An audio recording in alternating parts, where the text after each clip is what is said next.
So good afternoon, everyone, and welcome to the laboratory sessions of PPS subject, programming for problem solving. Look, yesterday we started the subject, first session of theory. Today we had one more where we started first unit. But this is the first lab for you guys, first laboratory session. Now, if we directly jump to the practical list here, then as you can see, the first practical is all about C programming language. Write a program to perform some task in a C language and so on.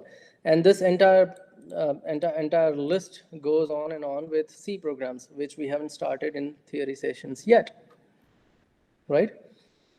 Our first unit of the syllabus is purely based on the theory part and understanding how computer works and what computer is built of. So that's one point. And because of that reason, what we will do today is we are going to have a look at some videos here. As long as we are following online mode, there is no way, we just need to go for videos.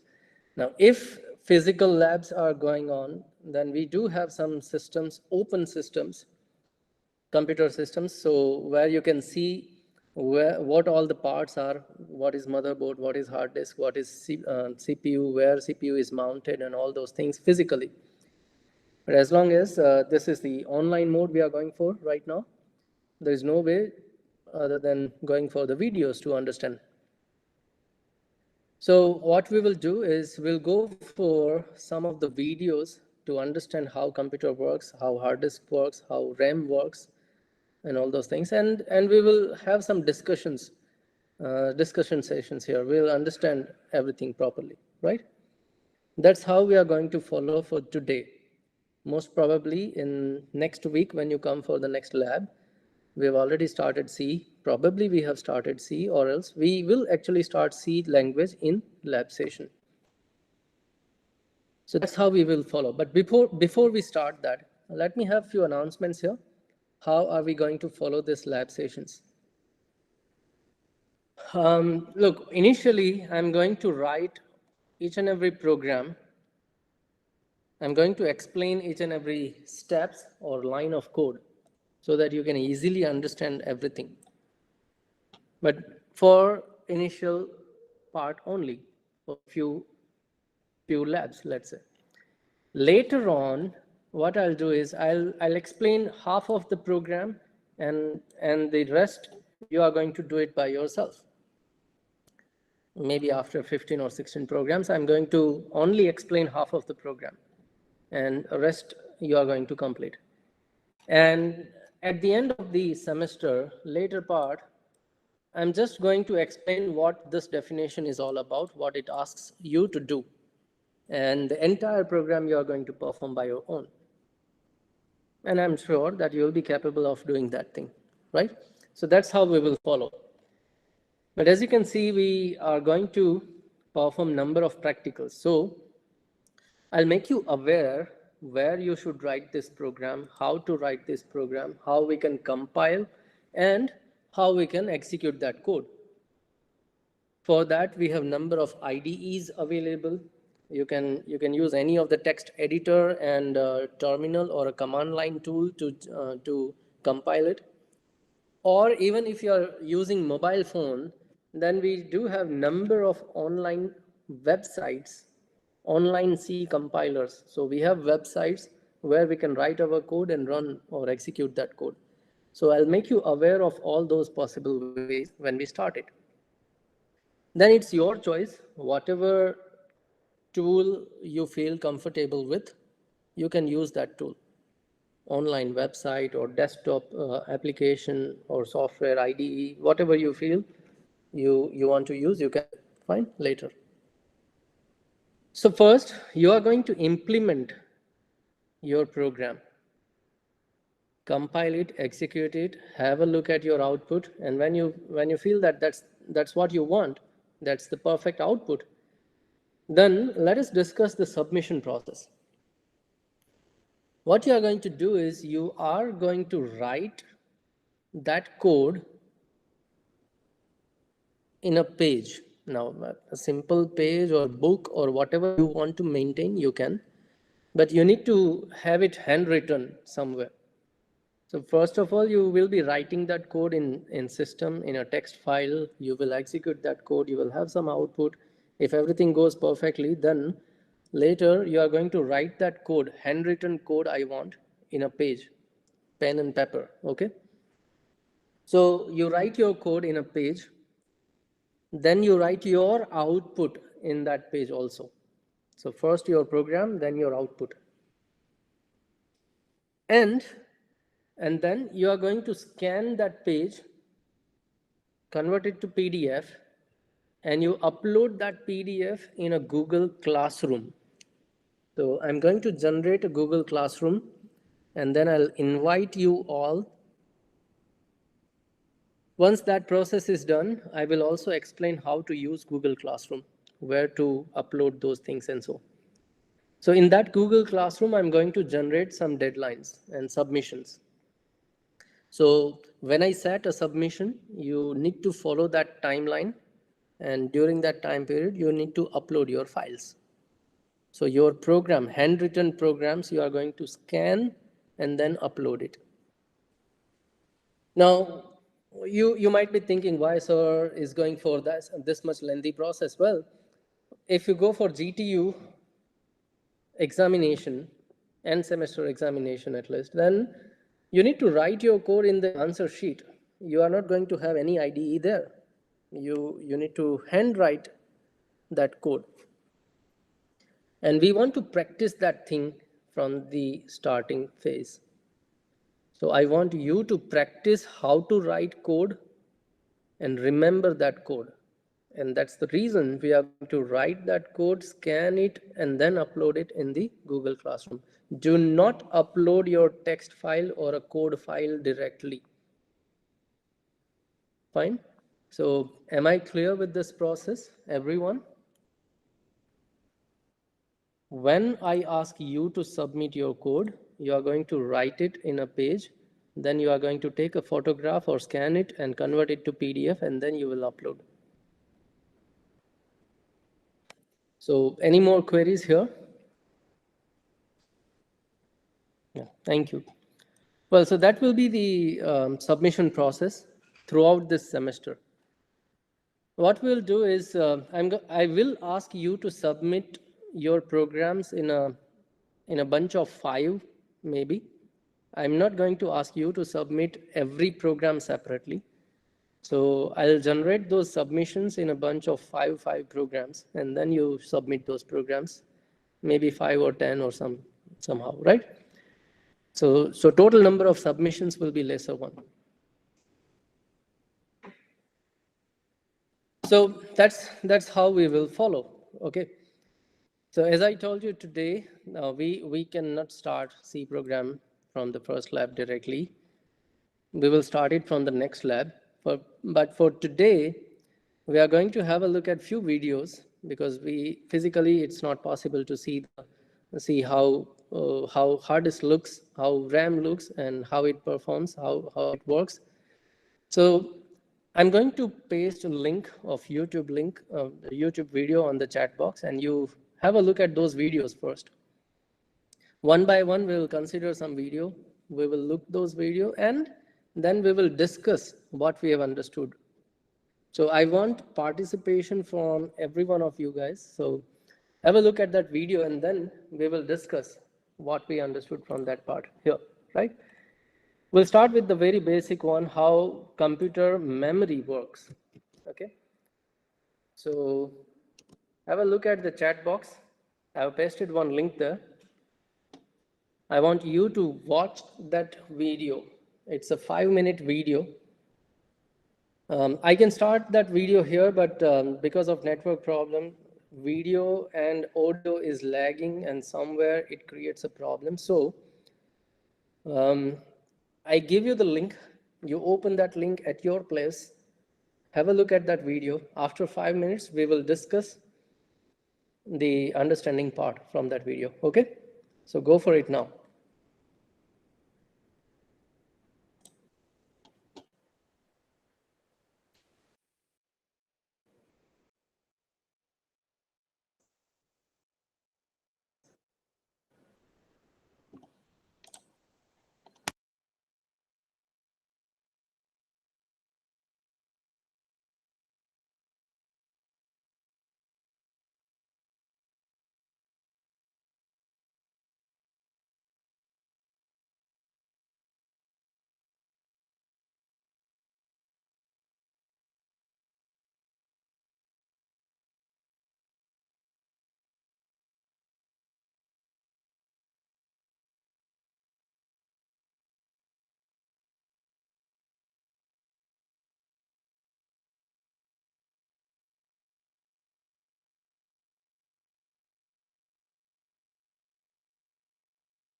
Well, hopefully you all have completed this video. So let's discuss what you have understood from this one. So share your thoughts. We have only 4 students. Well, it's okay, but let us have a discussion on this video. What you have understood from this one. You can type or you can unmute yourself and speak.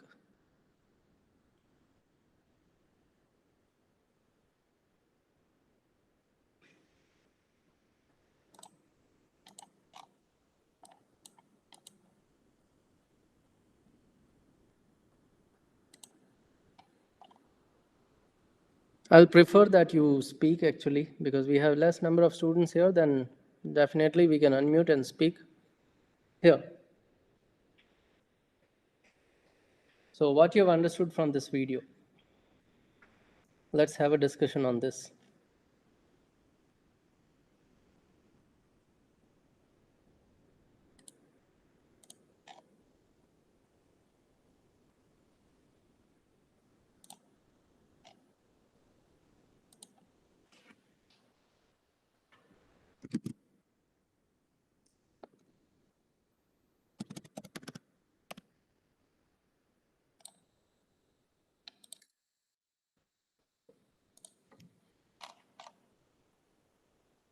Yeah, so transferring of data is very fast in binary digits in microseconds. Janisha is saying if one passes in binary, it consider 1, and if doesn't consider 0. Yes, that's how we achieve binary data, ones and zeros. If there is current, then it considered as a 1. If no current, then we consider it 0. And that's how we store our data inside RAM, inside the memory unit. What else you understood from this video?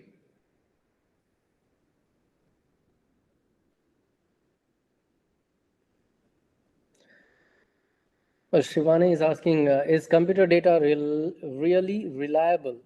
Oh, why not? Look, when we say computer data, it is us who stores that data, right? And if you have understood this video properly, at the end of this video, the author was talking about generally these type of media storage have a lifespan of 10 years, right?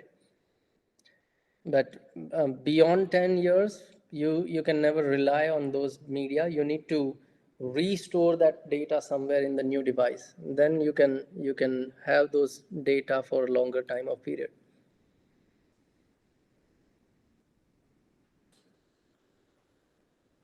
Some span of life, some span, so 10 years, around 10 years or so. Hard disk and DVD disks and Blu-ray disks maybe. Even CD DVD has less lifespan. They tend to corrupt very faster. Abhishek is asking, what about any media file, how it's stored in the computer storage? Yeah, well, at the end, everything is going to be converted in binary, zeros and ones, sequence of zeros and ones, right? And so whatever data you have, whether you have image, whether you have video file, whether you have text file, or anything that you have, is going to be converted in a binary sequence. And that binary sequence is going to be stored inside the memory device. If it is hard disk, then you will store that data in magnetic form.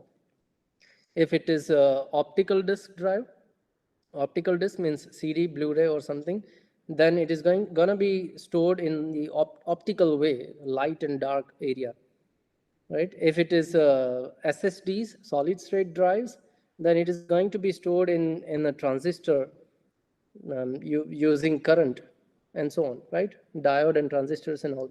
So depending on the media type, your data will be stored, but at the end it will be either 0 or 1.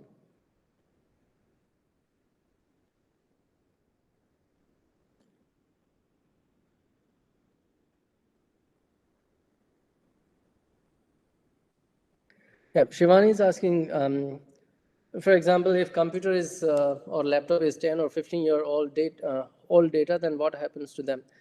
Well, look, depends on the usage. Some of the hard disk may retain your data for 20, 25, 30 years, maybe, and may not be also, because depending on what environment you keep it, how much usage or how much task you are going to perform on that hard disk, and so there are multiple scenarios and multiple criterias which are going to act there to prevent or preserve your data. In general, as they said, 10 year of span for hard disk is okay. And sometimes it may happen that because of external or external maybe power effect or something, your hard disk may corrupt in 6 months only. So it depends how we maintain our hardwares. Have you thought of what all different hardwares have been covered inside this video? What different hardwares you have seen in this entire video? Well, we are going to cover SSD and HDD later part of this session. First of all, just list all the different hardwares that you have seen in this video. Yep, well, okay. More deeper electronic way transistors, fine. What else? What computer hardwares you have seen here?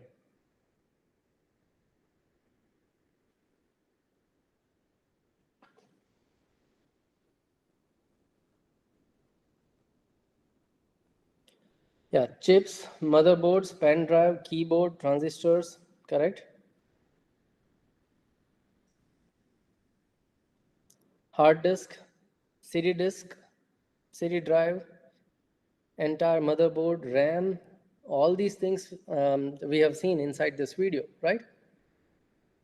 Now, if you are focused in the starting part, processor is going to take your input, right?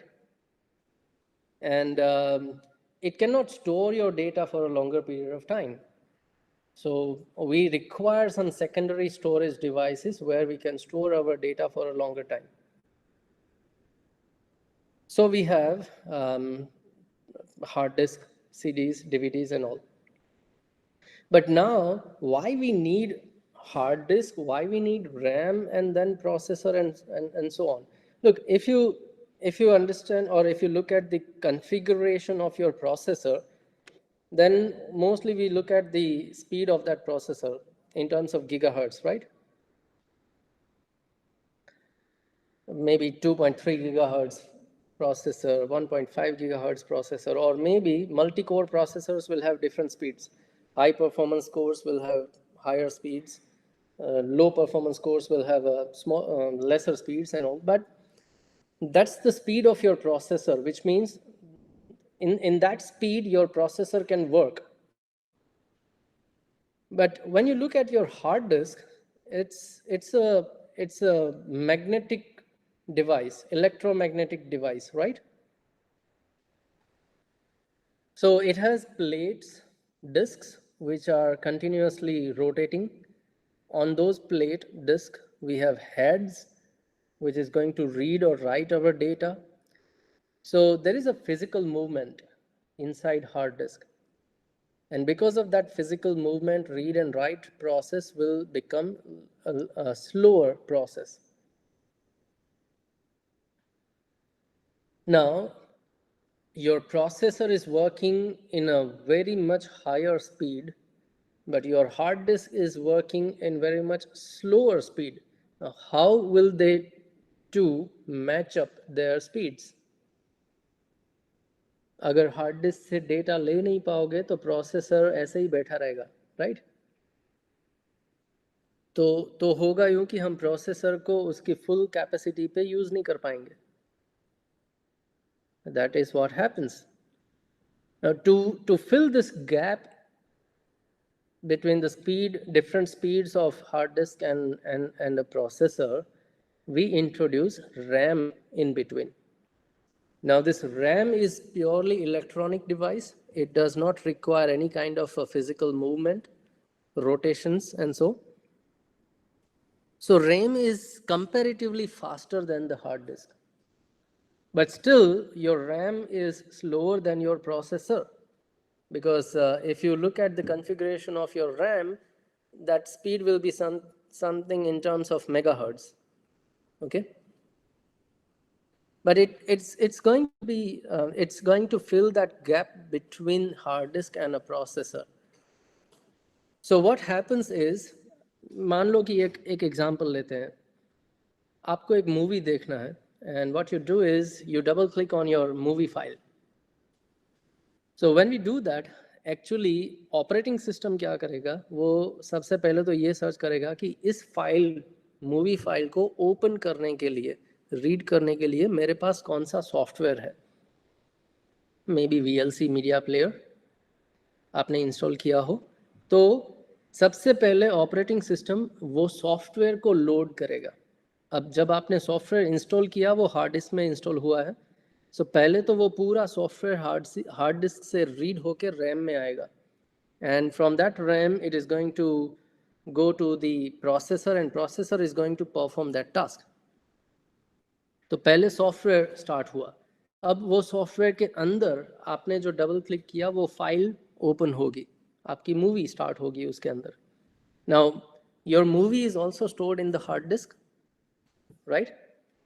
आपकी movie भी hard disk के अंदर है, तो उसको भी read करके लाना पड़ेगा. So we read a part of that movie.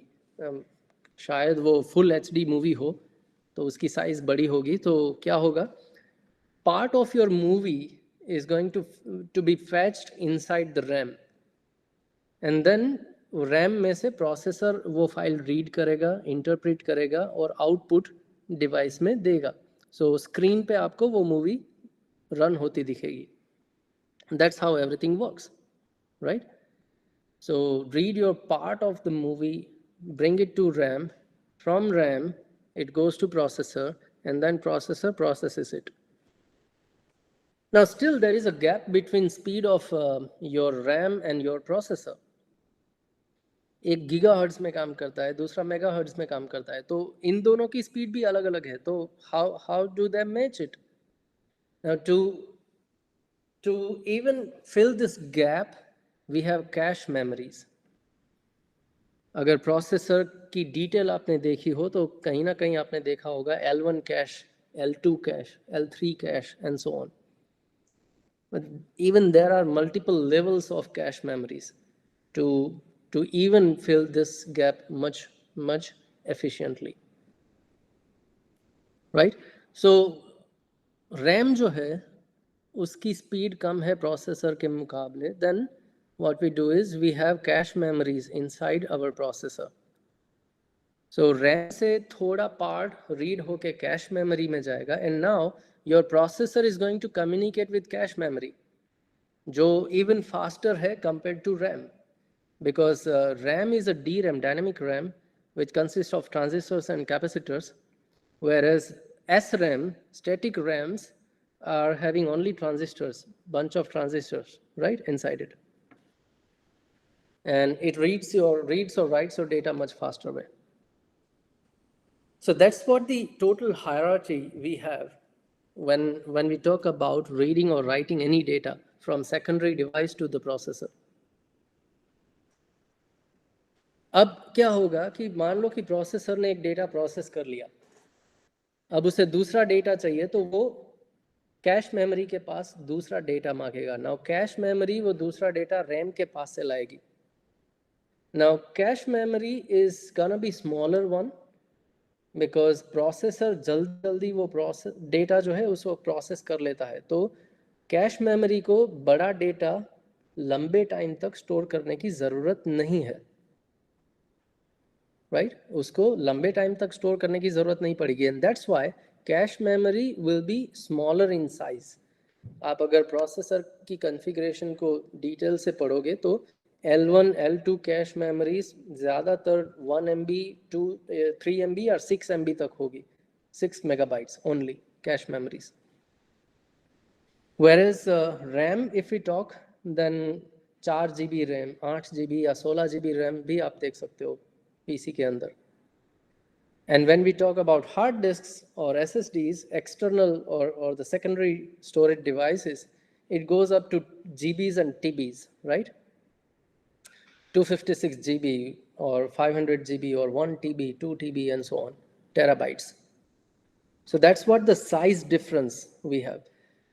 जहाँ पे हमें डेटा लंबे टाइम तक स्टोर करना है तो हमें वो स्टोरेज कैपेसिटी ज़्यादा चाहिए होगी, and that's why hard disk SSDs are much larger in size. It is going to store your data almost permanently. Whereas RAM and cache memory, these are the volatile memories, these are temporary memories. जब तक हम power on रखते हैं उसमें data save होता है. When we cut the power, everything will be wiped out. और वहाँ पे जो हमें डेटा रखना है वो थोड़े टाइम के लिए है. अगर रैम के अंदर आप डेटा रखने की बात करो तो जब तक आप वो सॉफ्टवेयर यूज़ करते हो आपको वो डेटा चाहिए. When you close your software, media player बंद कर दिया तो मूवी की भी ज़रूरत नहीं है, remove it. And even cache memory, जब प्रोसेसर को कोई डेटा चाहिए तो वो कैश मेमोरी से लेगा. प्रोसेसर प्रोसेस करके अपना काम ख़त्म कर दे, देन कैश मेमोरी के अंदर वो डेटा की कोई ज़रूरत नहीं है.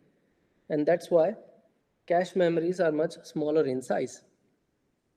Now still you can increase your cache memory to have more efficiency from your processor, but there is a trade-off. Cache memory जो है वो cost में ज़्यादा है. So it's not possible कि भाई हम cache memory let's say 1 GB की cache memory कर दें, then cost will also increase. So there is a trade-off and we need to maintain that thing. Well, so that's how all these things works. So processor को data RAM से मिलेगा. Actually processor को cache memory से और cache memory को RAM से मिलेगा. Everything will go through RAM. Now whether it is coming from hard disk, whether it is coming from pen drive, or whether it is coming from CD or DVD drive, you have a data channel which goes through your RAM to your processor always. Yeah, so that's how all these things works.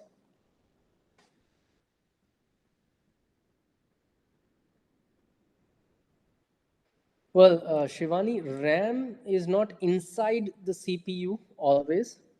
It depends. Look, most of the time when we say only CPU, then it consists of ALU, MU, and CU, memory unit, which is considered to be cache memory here.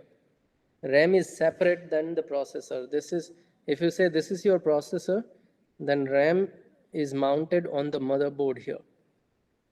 But if you talk about system on chip, like SoC, system on chips like mobile phone processors or other thing, or even Apple has introduced M1 processor nowadays, it is a system on chip. So it consists of RAM inside that chip itself, right? And not only the CPU, it has CPU, GPU, RAM, other processing units, neural engine, and all those things in a single chip.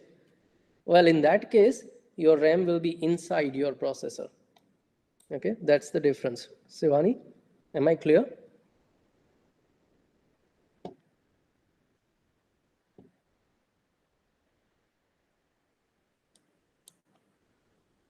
Bridge is asking, gaming laptop has using more RAM. Yes, because look, when you want to load game, okay, or let's say you want to play a game, when you are playing, everything is happening inside your processor. All the calculations and all those things are being done inside your processor. Your processor will require that data. अब जब आप game खेल रहे हो तो काफ़ी सारी चीज़ें एक साथ होती है. On your screen you have a map or the display, your character. Even it is also considering your mouse and keyboard inputs. So when you click, maybe you fire something, the gunfire or something, or when you press a keyboard key, your character is running. Everything happens concurrently, right? So your processor will have all those data on the RAM. Now RAM needs to be loaded with all the required data. सबसे पहले graphic game अगर रहेगा वो, if you are using a graphical game, then जो graphics आपके screen पे ऊपर दिख रहे हैं, itself is having a higher memory capacity. वो जो पूरा सीन आपको दिख रहा होगा, it will be in a larger size 3D game.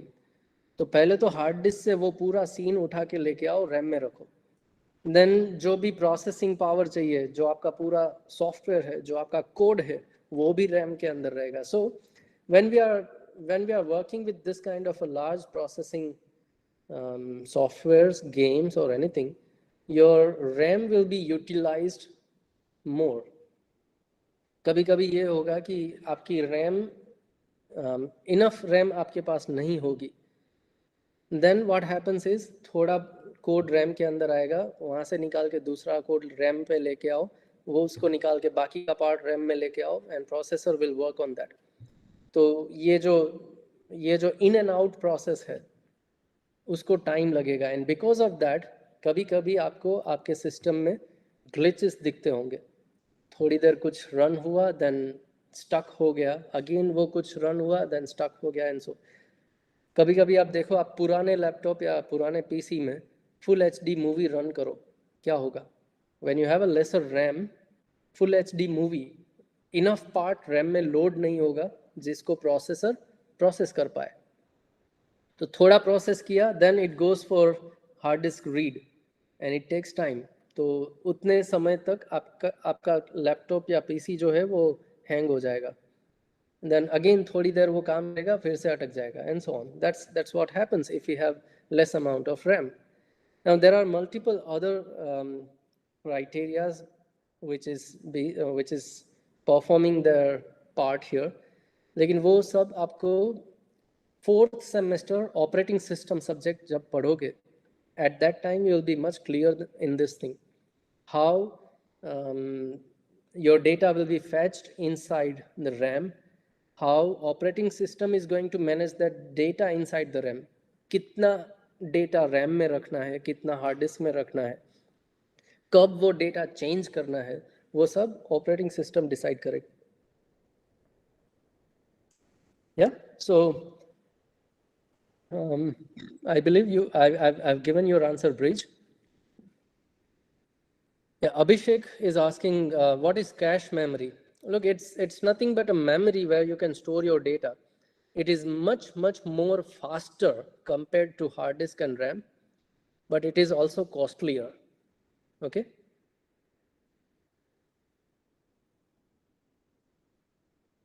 Yeah, as Joy is saying, even in editing process, editing also we need suitable RAM and graphics. Just like we have CPU, okay, you may also find GPU, graphical processing unit, which will be much capable of doing graphical process compared to CPU. GPU will be efficient in doing the graphical process.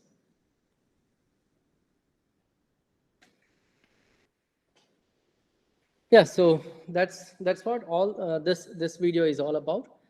Let's have a look at another video. So I'm going to paste one link here which explains how hard disk works. Okay. So have a look at that video.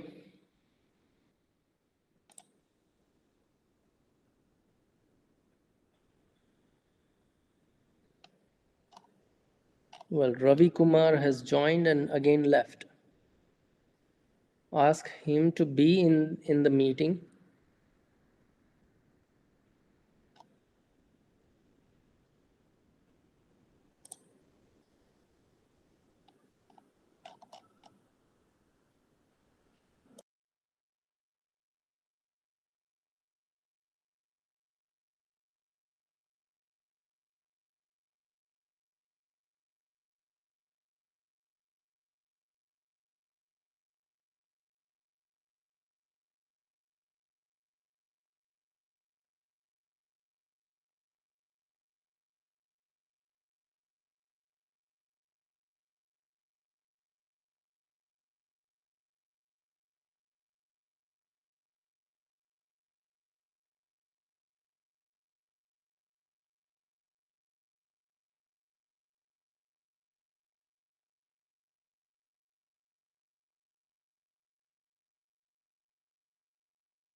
Well, so you look this video up to this part.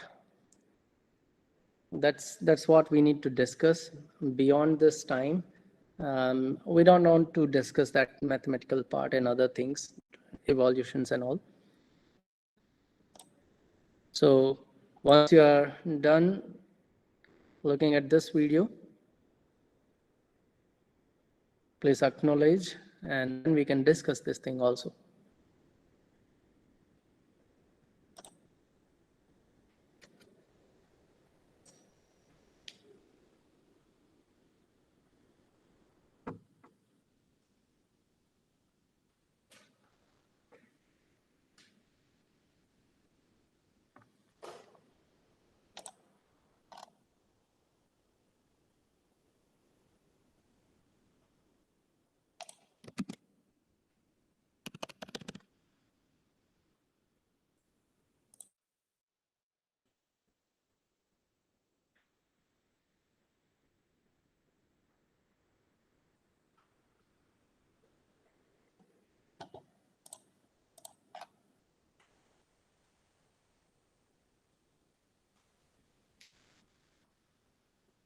So this video actually explains how hard disk works, how it can store your data.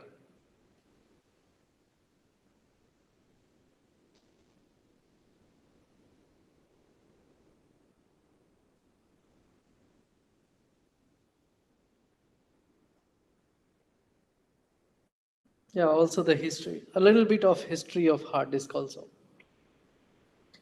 In 1957, 50 to 60s, IBM has created first hard disk, a lesser capacity, right?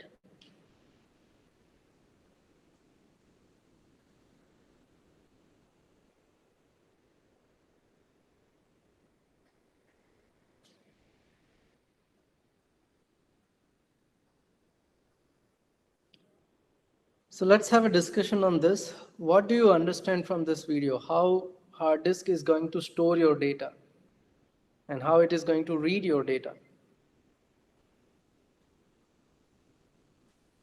What do you think?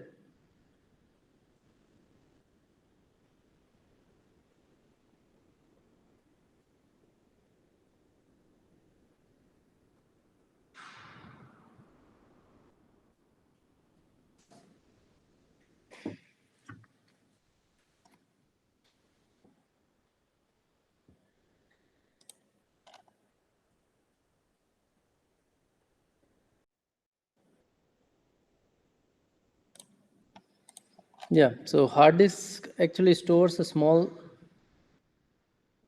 bits, bytes, whatever. Okay, it stores your data in terms of magnetic fields, right? Magnetically, it is going to store your data. Now, when we talk about magnets, we have north pole, south pole directions. So it is going to store those kind of directions in a small fraction part of your disk, magnetic disk. It is going to change that magnetic field. So maybe left side direction is 0, right side direction is 1, and so on. And you have this head, okay, which is going to either write your data or read your data from that disk. So this video actually explains how it is being stored at that place. So you have number of disks inside your hard disk, and all these disks will have this kind of heads in both the directions, top and bottom, which is going to read and write your data, right? Now, where and how it is being written? So onto your disk, you have a very small region, which is called fraction or fractional part, where you can store a single bit. A single bit you can store there. And that bit is stored in terms of magnetic field directions, left or right, for example, not exactly. And it can be considered as either 0 or 1, right? And that's how your data will be stored. Now, how you store that 0 or 1 inside that disk, how you change that direction. So for that, we have a magnetic field generator, which generates that amount of magnetic field, which can change this magnetic direction onto that disk. Okay, so electronically you pass in some signals, which is going to generate magnetic field, and it is going to change that direction. And that direction is going to be considered as either 0 or 1. And then there is a reader part, which is going to read your magnetic field, and it is going to convert that magnetic field to 0 and 1 back. So there is a reader and writer space. Now, through that thing, you can store the sequence of zeros and ones, right? And whatever you want to store, you can store it in the form of zeros and ones. And you can have any amount of data up to the capacity of your hard disk. Now, how it will be interpreted? So we can say 0 or 1 is 1 bit. And when we combine those 8 bits, we are going to have 1 byte. And we are going to assign a sequence of that zeros and ones of a byte to a character. One character can be stored inside 1 byte. Then if this is the sequence, we consider it's capital A. If this is the sequence, we consider it small a, and so on. So when we read this sequence, we are going to interpret that thing to some data. And that's how we can read data or we can write data. Now, when we talk about data, your data can be image file, video file, text file, anything. At the end, it is going to be a simple data. Even your image is going to be considered pixel by pixel, 1 pixel, 1 dot. And that dot, we can even convert it to numeric value. The intensity of that, light intensity of that pixel, we can convert it to number, and that number can be converted to binary sequence, and so on, right? So we can store any kind of data through binary sequence inside the hard disk. Fine. So that's how it stores your data and so on.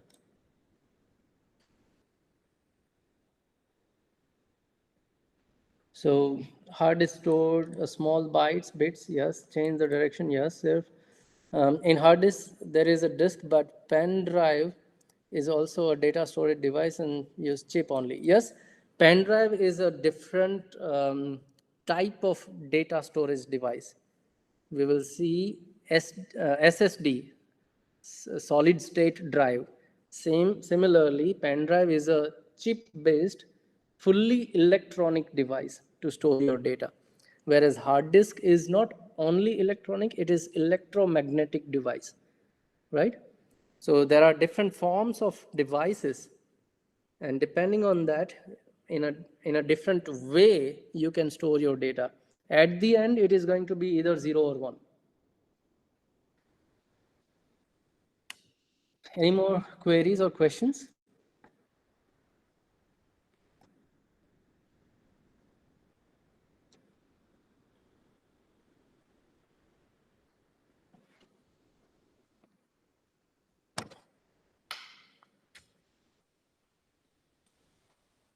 Yeah, so this video was related to hard disk, how it works. Now let me post one more link, which is also based on how hard disk works. Now what we'll do is, I'm going to just give you this link, have a look at your chat box, and note it down somewhere. So later part of some time, when you have spare time with you, you can go for this video and understand. This video also explains how hard disk works. Okay.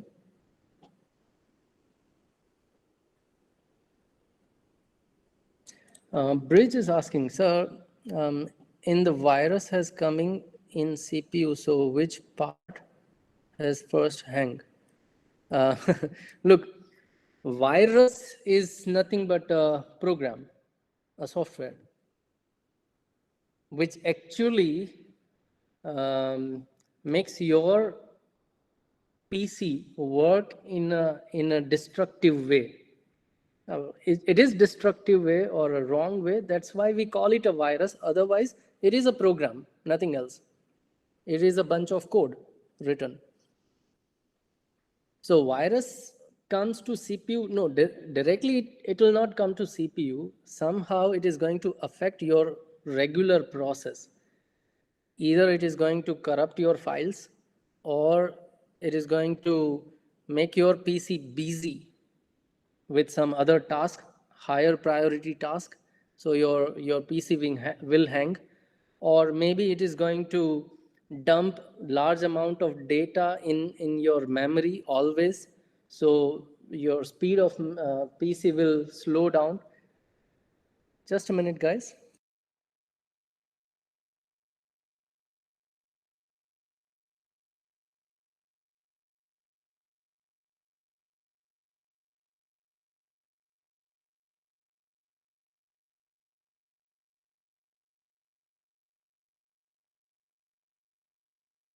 Yeah, sorry. So that's what the virus is. Virus is nothing but a program which is going to run in background. You will never know that that program is being run right now, but it is going to keep your PC, your processor, busy with other tasks, or it is going to fill your RAM, or it is going to corrupt your files. And it's something which we do not want, and that's why we call it a virus. Yeah, anything else?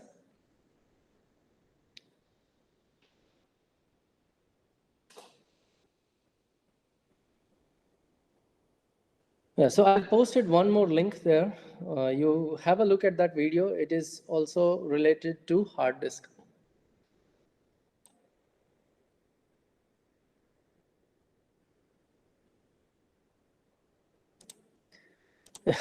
Well, Abhishek is asking, well, something that we do not want, we can call it a virus. And as long as virus is nothing but a program, we can program anything that a destructive manner we want. Even it can lick your files. It can read your files and transmit it to some other device on internet, or it can affect your files, corrupt it. It can slow down your process. Anything may happen, right? Yes, without permission, it happens. If you write a system level program, then it will have access to everything, your entire system, right? Just you need to find out how you can deploy that thing, because somehow you need to deploy it in a system, then it will work.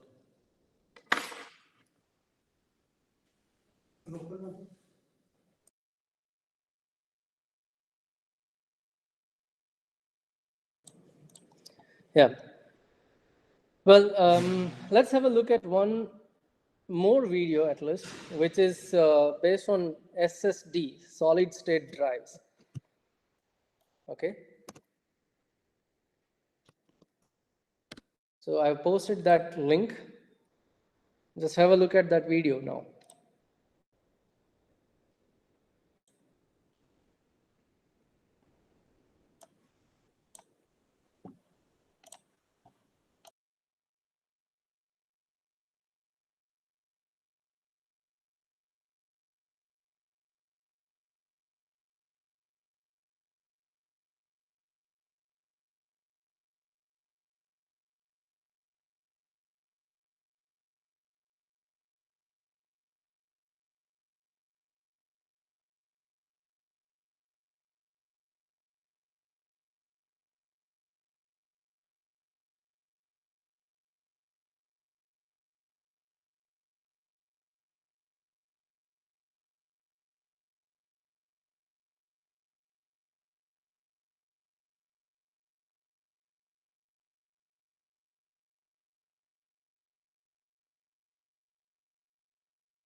Yeah, so probably you have seen this video.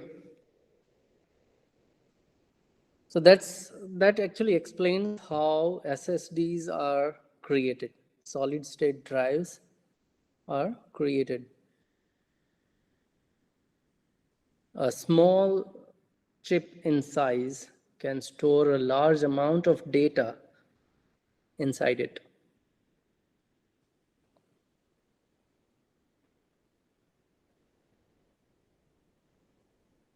So if we want to go for the explanation part, then a single chip will have number of layers inside. And if we want to understand the structure of each and every layer, then we need to zoom in a microscopic way, where we need to have a look at one cell where we can store a data. It is called charge trap flash. It's a flash drive, flash device, which is going to trap a charge. Charge means electrons, right? So this is how one cell, one single cell will work. Now inside that, what you'll see is it is going to have number of electron levels, a 3-bit electron level, 000 to 111. And the different levels will be referring to the different values of zeros and ones sequences, right? So what we do is we are going to fill this level using electrons, and it is going to be there for a longer time period. So using electronic signal, we are going to fill those electrons inside this trap, and it is going to be there for a longer time. So it's kind of a permanent storage device.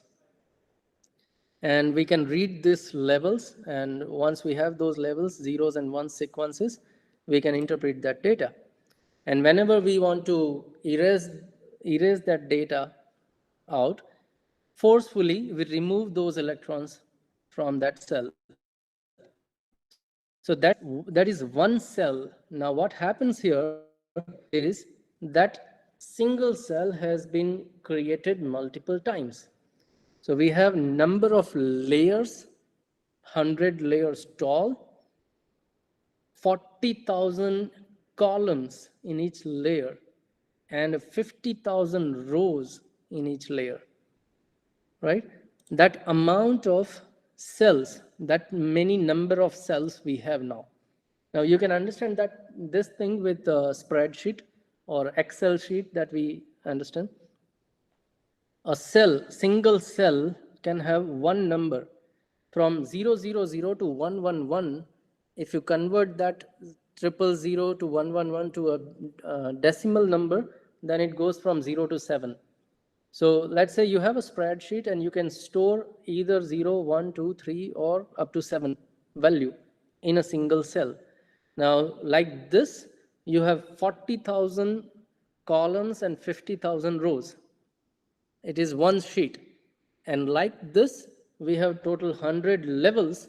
So we have total 100 sheets like this. That amount of data we can store here, right? So this is just an example. Just you think what amount of data we can store in SSD.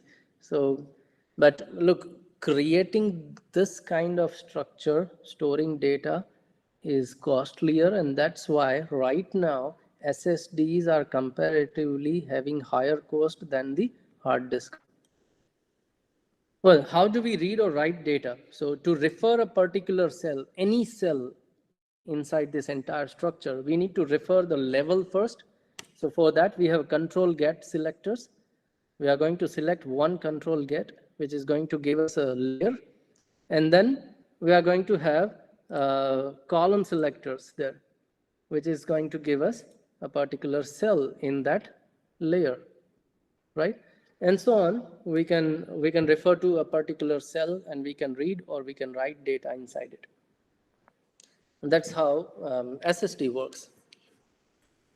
Well, so that's what the SSD video is. Okay, so Abhishek is asking, sir, which one is better in terms of speed, HDD or SSD? Well, definitely SSD. Solid state drives are better in terms of speed compared to hard disks. Okay, because SSDs are purely electronic devices. There is no mechanical part, and that's why it has a higher speed, read and write. That's why any system which is having SSD in that works faster compared to hard disk system. The drawback right now is only one, it is much costlier than the hard disk.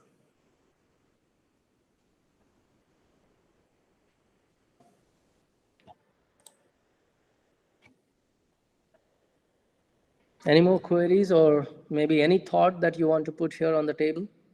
Let's discuss something.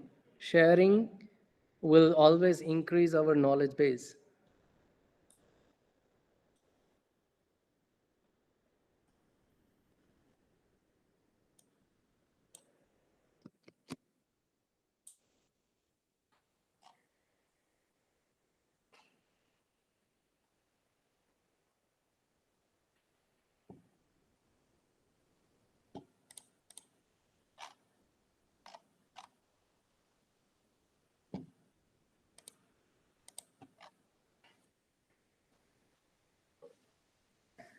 Even maybe 256 or 500 GB of SSD will cost you around 6 to 8,000 rupees. But in that amount, even in I think 4,000 rupees, you can have 1.5 TB or 2 TB external hard disk. Yeah, so that's the difference between cost. Manufacturing cost is higher for SSD, and that's why SSDs are much costlier right now. Time goes, and manufacturing process will become easier. Raw materials will get lower cost, and then we will have SSDs at much cheaper price. But it's just a matter of time.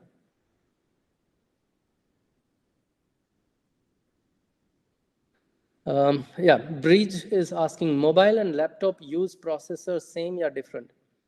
Huh. Look, earlier we can say mobile processors was ARM-based processors, okay, and desktop processors or laptop processors were means x86 based processors. Now, these are the different architectures, okay. ARM architecture or x86 architecture of a processor. Now, when architecture changes, those two will understand a different set of instructions. So there is CISC and there is RISC, okay? And depending on that, both will work differently. Now, I said earlier, because nowadays, Apple has introduced M1 chip, which is also ARM-based processor, okay? So Apple has developed ARM-based processor for desktop systems. So we can say even mobile and a laptop can have the same kind of processors now. Earlier it was different. Now we can say they can operate on the same processor. Even Snapdragon is also working on a chip, maybe I think 800 series or 900 series chip, which can be deployed in notebooks.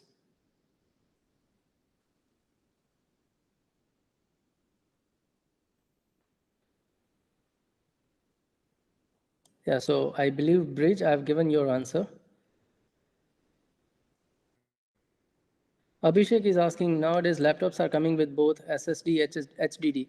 Yes, earlier it was only hard disk drive.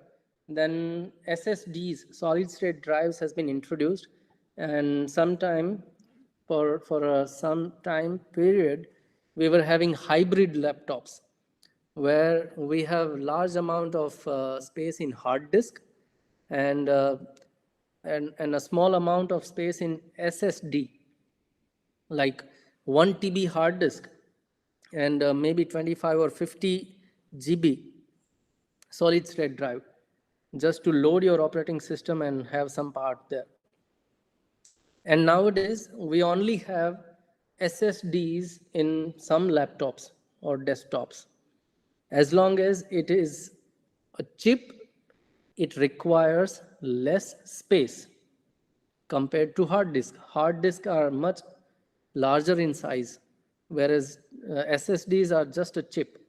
Okay, so mostly in laptop or notebooks, you will find SSDs, maybe 256 or 500 GB SSD or 1 TB SSDs.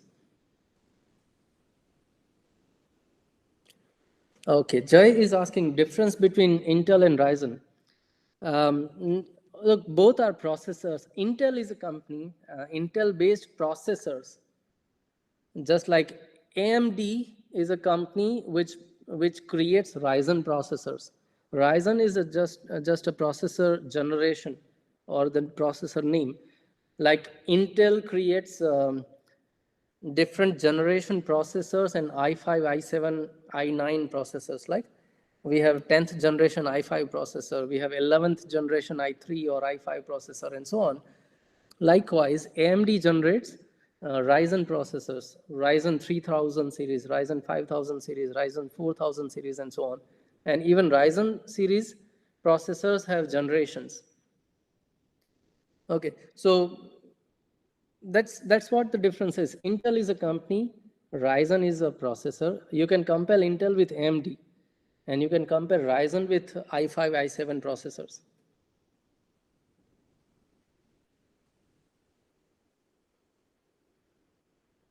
Okay, Abhishek is asking what is i5, i7, well, there is no i6, okay.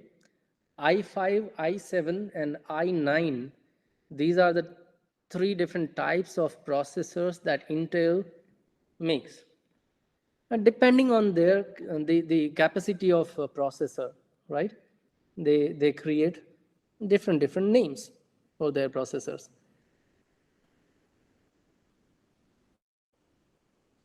Okay, Jay is saying that refresh rate is good in Ryzen 7 only.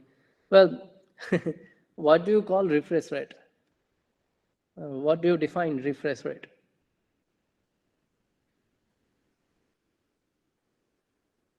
Speed. Well, definitely Ryzen 7 is probably the highest model of Ryzen series, just like i9 processor in Intel. Okay. Those processors are having higher clock speed. Like if we talk about 1.5 gigahertz, 2 gigahertz, 3 gigahertz, then 3 gigahertz having higher speed, definitely it is going to perform some task much faster than the slower speed processor.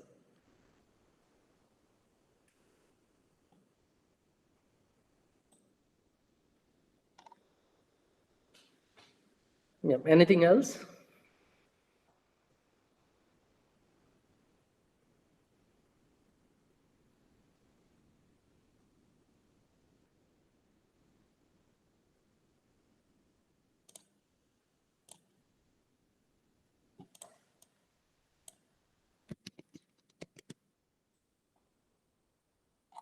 Well, okay, if not, then let me post one more link here.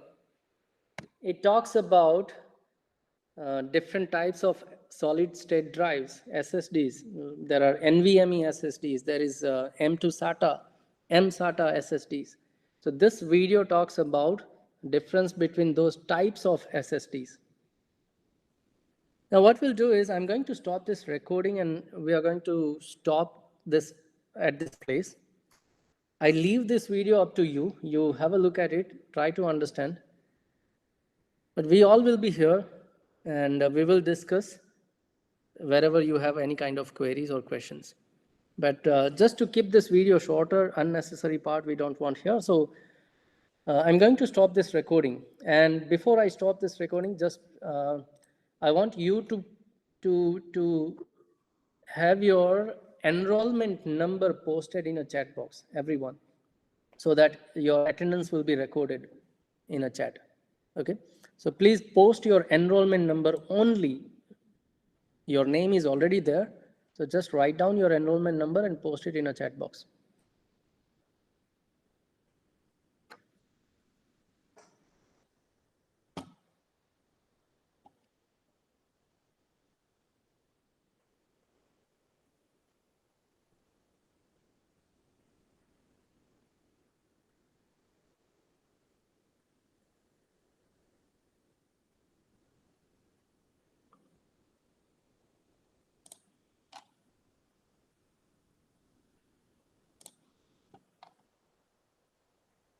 Where is Jay? Jay, post your enrollment number.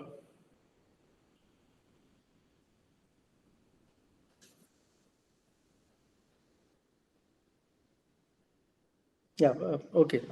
He has already posted. Fine. Yeah, okay. So let me stop this recording and you have a look at that video, then we'll discuss it. Okay? Go through that video once.